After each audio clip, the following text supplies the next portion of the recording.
ကျွန်တော်တို့ဆိုင်ရာမာမြန်ဆွေရဲ့အတိုင်းလူကြီးမင်းတို့အတွက်စီးစီးဆူဆူနဲ့ထိုင်ကြတက်လေးဖြစ်အောင်စီစဉ်ထားပေးပါတယ်ကျွန်တော်တို့မာမြန်ဆိုင်ရဲ့ဖထမင်းလေးကတော့လူကြီးမင်းတို့မစားသုံးခင်မိုက်ခရိုဝေ့နဲ့နှွေးပေးထားတဲ့အတွက်ကြောင့်ခရရနံလေးနဲ့အရသာရှိရှိလူကြီးစွာသုံးဆောင်နိုင်ပါတယ်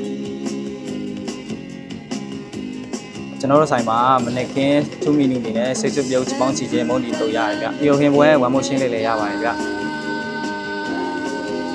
ညနေခင်းပေါ့ပေါ့ပါအတုံမျိုးစုံတွေလည်းရပါတယ်ဗျ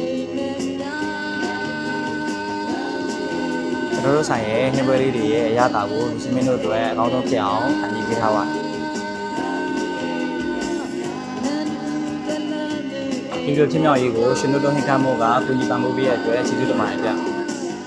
ဆိုင်နေရလည်းခြေဝန်းနဲ့ပြင်လူချင်းမင်းတို့ရှင်များကိုစိတ်ချရအောင်ဆက်ကြည့်ရတဲ့စတားမှာစီစဉ်ပေးထားပါတယ်ကျွန်တော်တို့မာမယ်ကဖေးနဲ့စားပွဲစုံဆိုင်လေးကတော့6336မှာရှိပါတယ်နေ့9နာရီကနေည8နာရီထိပေးရမရှိခွင့်လက်ပေးထားပါတယ်လူချင်းမင်းတို့အနေနဲ့63လမ်း36လမ်းတောင်လေးကိုရောက်ဖြစ်ခဲ့ရင်ကျွန်တော်တို့မာမယ်ကဖေးနဲ့စားပွဲစုံအားရသုံးဆောင်ကြည့်ပြီးပို့ဖိတ်ခေါ်ပါတယ်